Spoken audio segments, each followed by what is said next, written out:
नमस्कार साथियों, सभी को प्रणाम, राम राम। सभी का स्वागत है हमारे इस ऑनलाइन प्लेटफॉर्म उत्तम पाठशाला पर। और आज हम एक महत्वपूर्ण टॉपिक के बारे में चर्चा करने जा रहे हैं। और आज का हमारा जो महत्वपूर्ण टॉपिक रहेगा वो रहेगा प्रमुख अंतःस्रावी ग्रंथियां। यहाँ से एक छोटा सा प्रश्न पीछे के एग्जाम में पूछा भी गया है। हो सकता है कि आने वाले एग्जाम में यहाँ से एक छोटा प्रश्न आपसे पूछा जा सकता है। तो स्टार्ट करते हैं आज की क्लास। और आज का हमारा महत्वपूर्ण टॉपिक है वो है अंतःस्रावी ग्रंथियां। देखिए, अंतःस्रावी ग्रंथियां क्या होती है। इन्हें हम एंडोक्राइन कहते हैं, यानी कि आंतरिक भागों से स्रावित कुछ पदार्थ होते हैं जो शरीर के लिए आवश्यक होते हैं, अति महत्वपूर्ण होते हैं। एंडोक्राइन की यदि बात करें तो एक ग्रीक भाषा का शब्द है। किस भाषा का शब्द है? ये एक ग्रीक भाषा का शब्द है, पूछा जा सकता है। ठीक है। और यहाँ देखो, दो शब्दों से मिलकर बना है। दो शब्द कौन से हो गए आपके? एक तो हो गया एंडो, दूसरा हो गया आपका क्राइन। और जिसका मतलब होता है, इन दोनों का शाब्दिक होता है आंतरिक स्त्रावण से। आंतरिक स्त्रावण से यानी कि आंतरिक भागों से कोई पदार्थ स्रावित होते हैं, उन पदार्थों का हमारे शरीर में क्या होता है? विशेष महत्व होता है। उन्हीं के कारण हम इनको क्या कहते हैं? एंडोक्राइन यानी अंतःस्रावी ग्रंथियां कहा जाता है। यदि हम बात करें, ध्यान करना सबसे इंपॉर्टेंट है, यदि इनके अध्ययन की बात करें तो इनका अध्ययन है वो एंड्रोक्रोनोलॉजी कहलाता है। और इनके पिता है, वो पूछ सकते हैं कि एंड्रोक्रोनोलॉजी या अंतःस्रावियों के जो पिता हैं या जनक हैं वो कौन कहलाते हैं? वो आपके कहलाते हैं थॉमस एडिसन। कौन कहलाते हैं? Thomas Edison. एंडोक्राइनोलॉजी की यदि बात करें तो इनके पिता हैं वो कौन कहलाते हैं? आपके थॉमस एडिसन कहलाते हैं। और जब इनकी बात करें आंतरिक स्त्रावण से, तो आंतरिक स्त्रावण की जब बात आती है तो यहाँ दो प्रमुख चीजें आपके देखने को मिलेगी। वो कौन कौन सी देखना? एक तो फर्स्ट होते हैं आपके हार्मोन, और दूसरे आपके होते हैं एंजाइम। ये दो प्रमुख पदार्थों का स्त्रावण होता है, हार्मोन और आपके एंजाइम का। ये चीज आपको सबसे इंपॉर्टेंट है, ये याद रखना है। और ध्यान करना, क्लाइड बर्नार्ड ने यदि अध्ययन की बात करें, सर्वप्रथम की बात करें कि सर्वप्रथम यदि इन पर चर्चा की थी तो बर्नार्ड ने की थी, क्लाइड बर्नार्ड ने।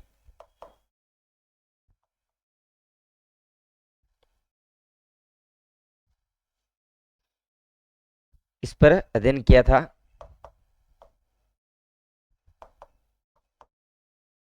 ये भी प्रश्न आपसे पूछा जा सकता है। ये इंपॉर्टेंट है, क्लाइड बर्नार्ड ने सबसे पहले इन पर क्या किया था? अध्ययन किया था। तो अंतःस्रावी ग्रंथियों की जब हम चर्चा करते हैं तो दो चीजें इंपॉर्टेंट है। एक तो ये किस भाषा का शब्द है, तो आपके ग्रीक भाषा का शब्द है। दो शब्दों से मिलकर बना है, एंडो और क्राइन से। एंडो और क्राइन का शाब्दिक अर्थ होता है आंतरिक स्त्रावण से। एंडो का मतलब होता है आंतरिक, और स्त्रावण का क्राइन का मतलब होता है स्त्रावित करना। तो आंतरिक भागों से कुछ विशेष पदार्थ स्त्रावित होते हैं जो शरीर के लिए आवश्यक होते हैं। और उनमें से कौन महत्वपूर्ण होता है? हार्मोन और एंजाइम दोनों ही हमारे शरीर के लिए क्या होते हैं? आवश्यक एवं लाभदायक होते हैं। ठीक है। दूसरा ध्यान करना, यदि हम बात करें, नेक्स्ट देखना इसमें, यदि हम इसकी बात करें, स्त्रावित बात करें, यदि हार्मोन और एंजाइम की, जैसे आपके हार्मोन की बात करें,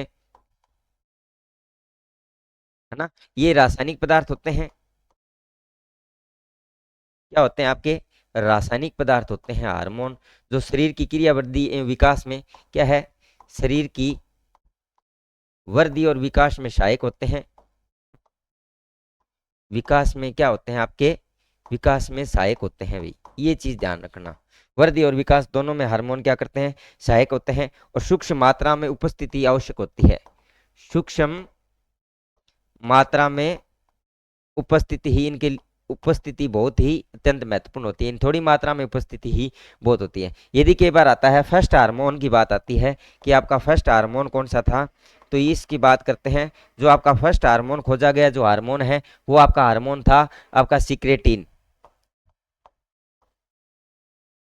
कौन सा हार्मोन है? सिक्रेटिन हार्मोन खोजा गया था। और इसके बारे में ये पूछ लेते हैं किसने किया था? स्टार्लिंग और बेलिस ने।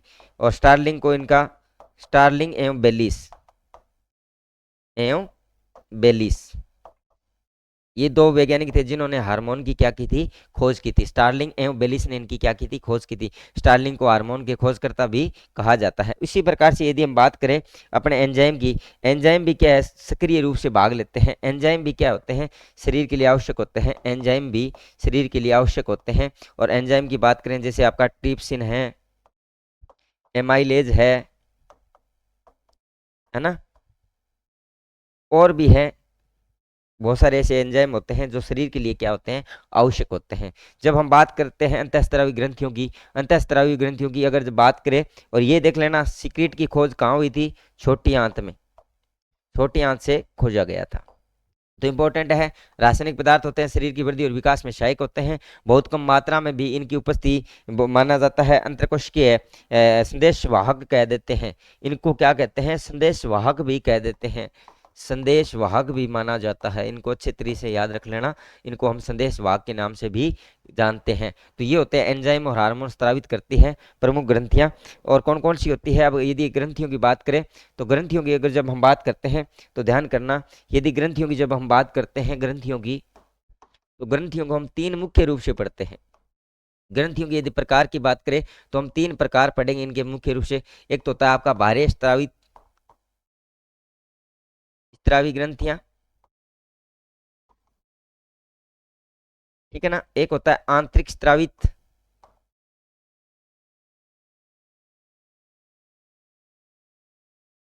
और एक होता है अपने मिश्रित। कौन सी? मिश्रित ग्रंथियां। तीन ग्रंथियों के बारे में हम प्रमुख रूप से क्या करने जा रहे हैं, चर्चा करने जा रहे हैं कि हमारी कौन कौन सी ग्रंथियां होती है। बाह्य स्रावी ग्रंथियां, अंतःस्रावी यानी आंतरिक को बोल दो, या इन्हीं को क्या बोल देते हैं, अंतःस्रावी, ठीक है। अब इंपॉर्टेंट चीज क्या रहते हैं, बाहरी स्रावित होते हैं, इनका मुख्य रूप से ध्यान रखना, ये क्या स्रावित करते हैं, एंजाइम स्रावित करती है। क्या स्रावित करती है, एंजाइमों का स्त्रावण करती है।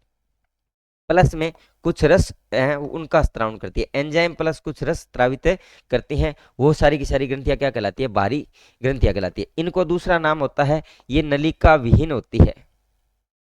इन्हें क्या कहते हैं, नलिका विहीन ग्रंथियां कहते हैं। क्या कहा जाता है, नलिका विहीन ग्रंथियां भी कहा जाता है। यदि इंपॉर्टेंट रूप से उदाहरण लें, उदाहरण के तौर पे देखना, जो उदाहरण के तौर पे हम बात करते हैं, हमारी लार ग्रंथि है ना, हमारी स्वेद ग्रंथियां हैं, लार ग्रंथियां हो गई, हमारी स्वेद ग्रंथियां हो गई, है ना। इसी प्रकार से हमारी यकृत ग्रंथि है, ये प्रमुख ग्रंथियां हैं जो बहिस्त्रावी ग्रंथियां कहलाती हैं। लार ग्रंथियां, स्वेद ग्रंथियां, यकृत ग्रंथियां, ये प्रमुख रूप से।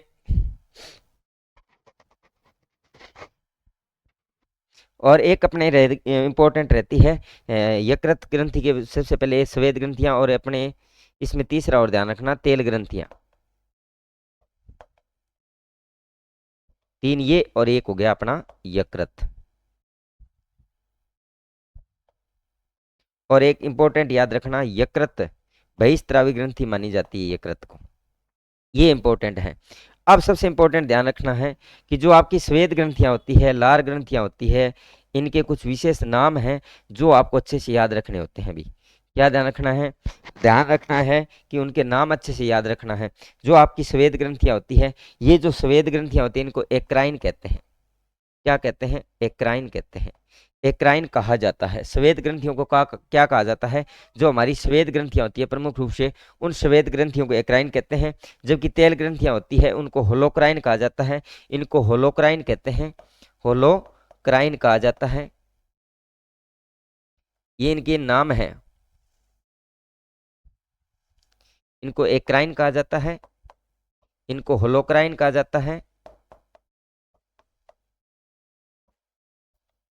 क्या कह देते हैं, होलोक्राइन कह देते हैं। और अपनी जो लार ग्रंथि है, उस लार ग्रंथि को क्या कहते हैं, अपनी ध्यान रखना, जो कई नलिकाएं मिलकर सहनिकाएं, उनको एपोक्राइन भी कह देते हैं। कुछ नलिकाएं मिलकर काम करती है जैसे लार ग्रंथियां, इनको हम एपोक्राइन भी कह देते हैं। क्या कहा जाता है, कुछ ऐसी ग्रंथियां होती है स्तन ग्रंथियों को, एक ध्यान रखना, स्वेद ग्रंथियां, तेल ग्रंथियां, इसके साथ एक स्तन ग्रंथि और याद रखना, स्तन ग्रंथि का इंपॉर्टेंट है। ये तीनों अच्छे से याद कर लेना भाई। क्या नाम ध्यान रखना है, स्तन ग्रंथि, ये भी इंपॉर्टेंट है। ये सारी की सारी बहिस्त्रावी ग्रंथियां होती है, नलिका विहीन इनको कहा जाता है। क्या कहा जाता है, नलिका विहीन कहते हैं। और ये जो होती हैं नलिकाओं के युक्त।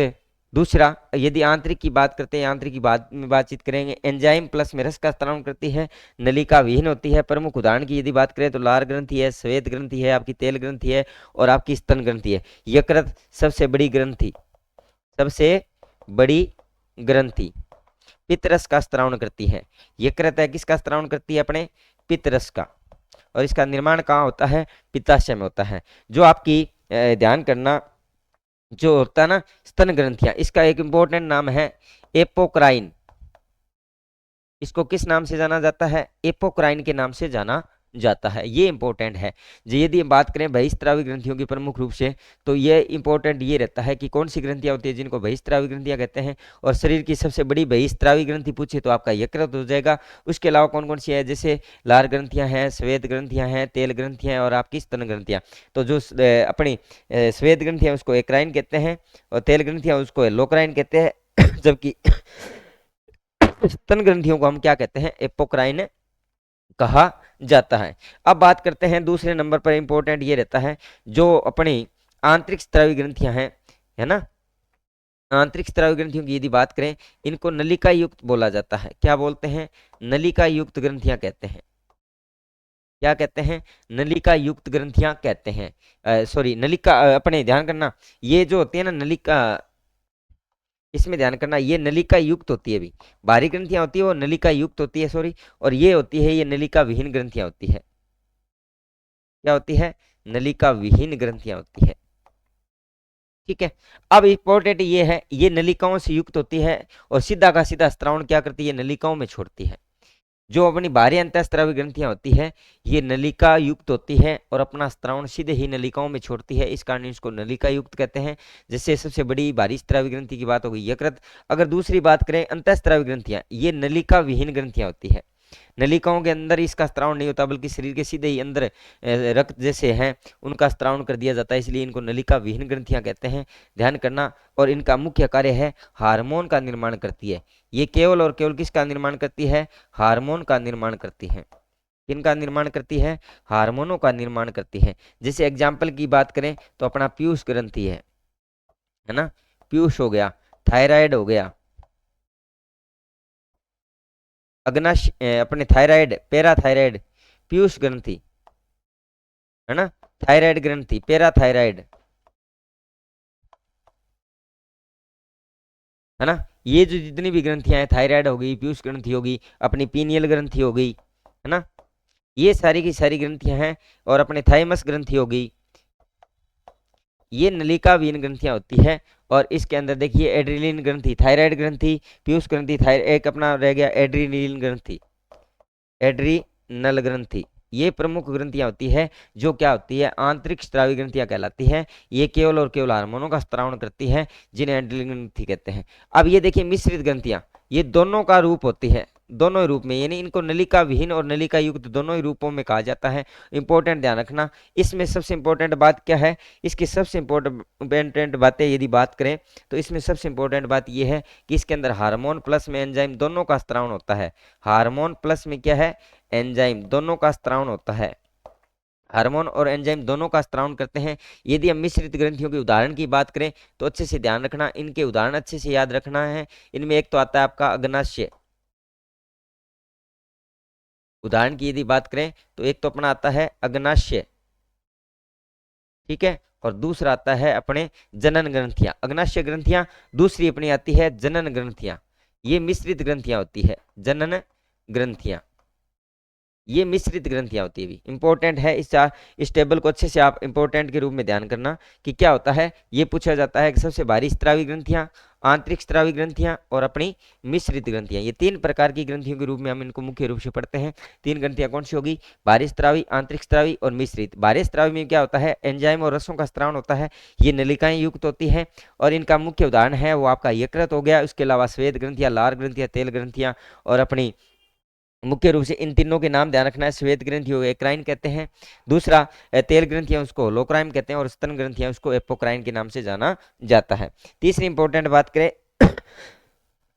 तो इनमें ध्यान करना है अंतःस्रावी ग्रंथियां। अंतःस्रावी ग्रंथियां जितनी भी है वो नलिका विहीन होती है। नलिका विहीन होती है, केवल और केवल हार्मोनों का स्त्रावण करती है। इसकी मुख्य उदाहरण की बात करें तो जितनी भी हमारी मुख्य ग्रंथियां जैसे पीयूष है, थायराइड है, एड्रिलिन है, पैराथायराइड है, थाइमस है, पीनियल है, ये सारी की सारी ग्रंथियां अंतःस्रावी ग्रंथियां कहलाती है। इसके अलावा मिश्रित ग्रंथियां, इसको इंपॉर्टेंट रूप ध्यान रखना।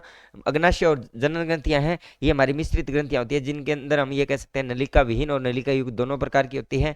और ये दोनों क्या करते हैं? एंजाइम प्लस हार्मोन दोनों का स्त्रावण करते हैं। सीधा प्रश्न आ जाए एंजाइम और हार्मोन का स्त्रावण करने वाली ग्रंथि कौन सी है, तो डायरेक्ट अपने आंसर दे सकते हैं कौन सी ग्रंथि है? पीयूष ग्रंथि है, अग्नाशय है, थायराइड है या एड्रिलिन है। चार ऑप्शन देकर आपसे सीधा प्रश्न पूछा जा सकता है। ये हो गया सबसे इंपॉर्टेंट बात। चलिए इस चार्ट का आप स्क्रीनशॉट ले सकते हैं। अब चलिए नेक्स्ट हम बात करते हैं, अगर बात करें शरीर की सबसे बड़ी ग्रंथि। सबसे पहला प्रश्न आता है, शरीर की सबसे बड़ी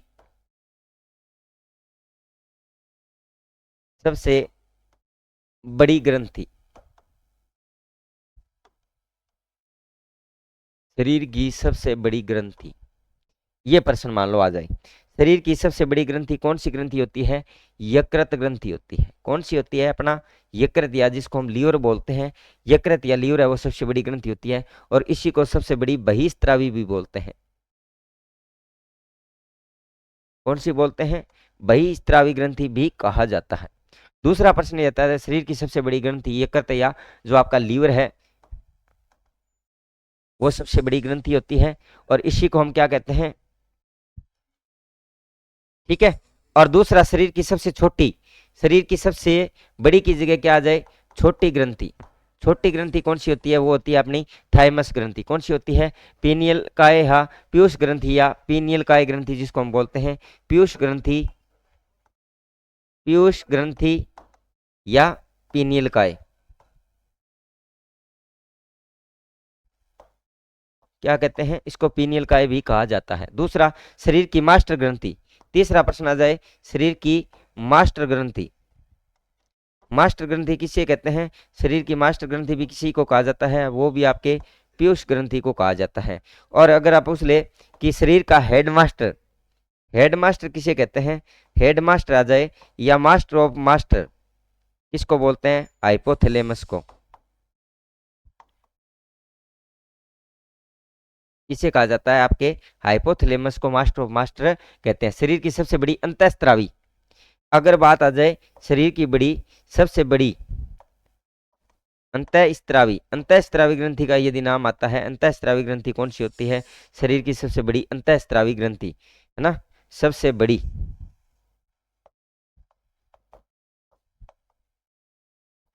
अंतःस्त्रावी ग्रंथि किसको बोलते हैं? वो होता है हमारा थायराइड ग्रंथि को, या इसको बोलते हैं अवटु ग्रंथि। ये 4-5 प्रश्न हैं जो आपसे बार बार पूछे जा सकते हैं कि सबसे बड़ी ग्रंथि कौन सी है, सबसे छोटी ग्रंथि कौन सी है। और इनसे सबसे प्रश्न आ जाता है, एक आता है आपकी मिश्रित ग्रंथि, एक आ जाता है आपका, है ना, मिश्रित ग्रंथि का अगर उदाहरण आता है, सबसे ज्यादा बार पूछा जाता है, तो अपना हो जाएगा अग्नाशय।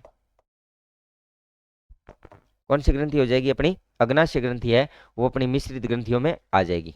ठीक है, तो ये हो गया प्रमुख ग्रंथियां कहाँ से उपस्थित होती है, किस प्रकार से पाई जाती है। इसको एक छोटे से डायग्राम के माध्यम से अपने देख सकते हैं।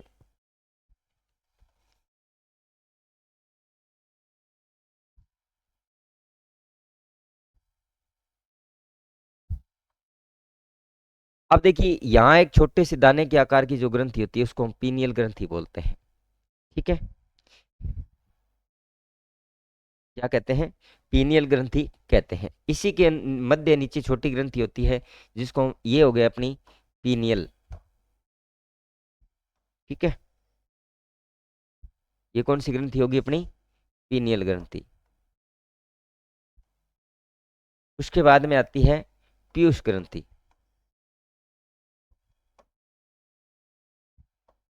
ठीक है, और यहाँ एक छोटा सा जो भाग होता है, जिसको हम हाइपोथैलेमस भाग कहते हैं।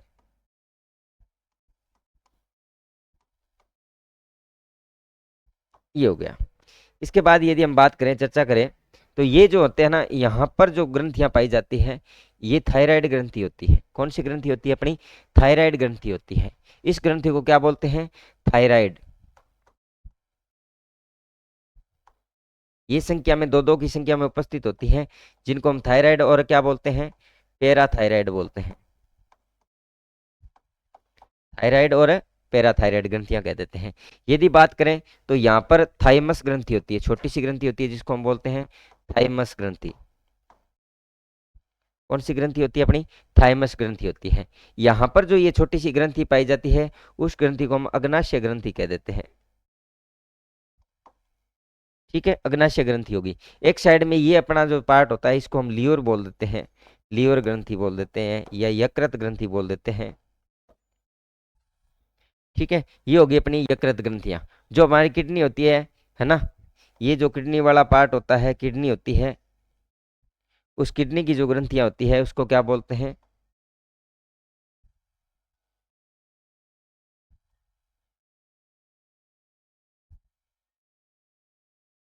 ये जो ग्रंथियां होगी ये एड्रिलिन ग्रंथि होगी। ठीक है, एड्रिनल ग्रंथि हो जाती है। इसके बाद अपने बात करें, ये नीचे के जो पार्ट है, यहाँ जो ये ग्रंथियां हैं ये जनन ग्रंथियां कहलाती है, जनन ग्रंथियां।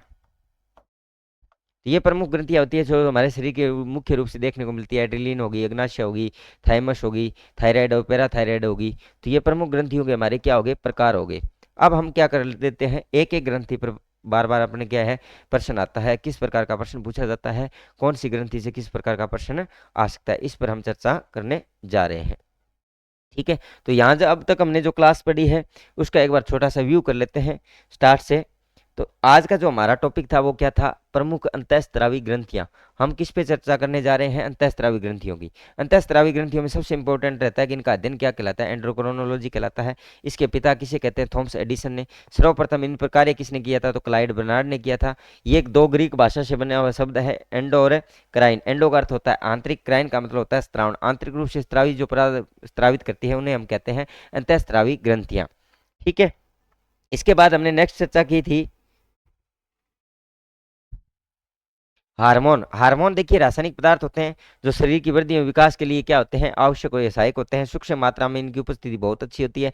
फर्स्ट खोजा गया हार्मोन कौन सा होता है, तो सिक्रेटिन हार्मोन है। और किस काम से, ट्रिप्सिन, एमाइलेज और बहुत सारे आपके एंजाइम हैं जो हमारे लिए आवश्यक होते हैं। स्टार्लिंग एवं बिलिस ने सबसे पहले क्या की थी, हार्मोन की खोज की थी। अगर हम बात करते हैं कि ग्रंथियां कौन कौन सी प्रकार की होती हैं, तो हमने तीन प्रकार की ग्रंथियां मुख्य रूप से कितने प्रकार की होती है, तीन प्रकार की होती है। सबसे पहले होती है बाहरी स्त्रावी ग्रंथियां, जो क्या करती है, एंजाइम और रसों का स्त्राव करती है। ये नलिका युक्त होती है, यानी नलिकाएं पाई जाती हैं। इनके प्रमुख उदाहरणों की यदि बात करें तो हमारी लार ग्रंथियां हैं, स्वेद ग्रंथियां हैं, तेल ग्रंथियां हैं, है ना, हमारा यकृत है। और बात करें आंतरिक स्त्रावी ग्रंथियों की, तो आंतरिक स्त्रावी ग्रंथियां वे होती है जो नलिका युक्त होती है, जो केवल और केवल हार्मोनों का स्त्रावण करती है। हमारी पीयूष ग्रंथि है, थायराइड है, पैराथायराइड है, एड्रिलिन है, ये सारी की सारी ग्रंथियां किसमें आती है, आंतरिक स्त्रावी ग्रंथियों में आती है।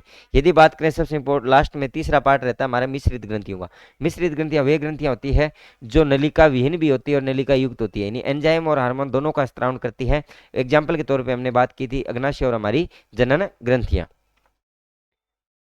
नेक्स्ट यदि बात करेंगे तो हमने कुछ इंपॉर्टेंट क्वेश्चन जो बार बार बन के आते हैं वो क्या है, शरीर की से सबसे बड़ी ग्रंथि कौन सी होती है, यकृत। इसी को सबसे बड़ी बाह्य स्त्रावी ग्रंथि भी कहा जाता है। अगर बात करें शरीर की सबसे छोटी ग्रंथि तो कौन सी ग्रंथि होती है, पीयूष ग्रंथि या पीनियल काय भी इसको बोलते हैं। यदि आपसे पूछे शरीर की मास्टर ग्रंथि तो भी कौन सा हो जाएगा, पीयूष ग्रंथि। और हेड मास्टर किसको बोलते हैं, यानी पीयूष ग्रंथि का मास्टर इसी को कहते हैं, किसको कहते हैं, हाइपोथैलेमस को कहते हैं। अगर सबसे बड़ी अंतःस्त्रावी ग्रंथि की बात आती है तो वहां कौन सा हो जाएगा, अपना थायराइड या अवटू ग्रंथि हो जाएगा। और यदि मिश्रित ग्रंथियों में सबसे ज्यादा प्रश्न पूछा जाता है तो किसका एग्जाम्पल आ जाता है, अपने अग्नाशय का। और इसके बाद हमने इसमें अंत के रूप में हमने सभी ग्रंथियों को एक चार्ट के रूप में हमने पढ़ा है कि कौन कौन सी ग्रंथियां कहाँ पाई जाती है, लीवर कहाँ होता है।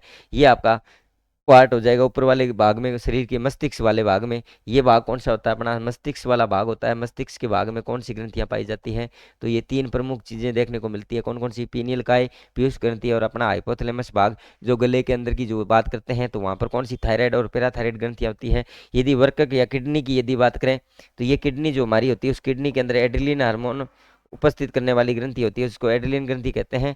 मध्य ऊपर के भाग में अग्नाशय ग्रंथि पाई जाती है। छोटी सी ग्रंथि उपस्थित हुई उसको थाइमस ग्रंथि कहते हैं।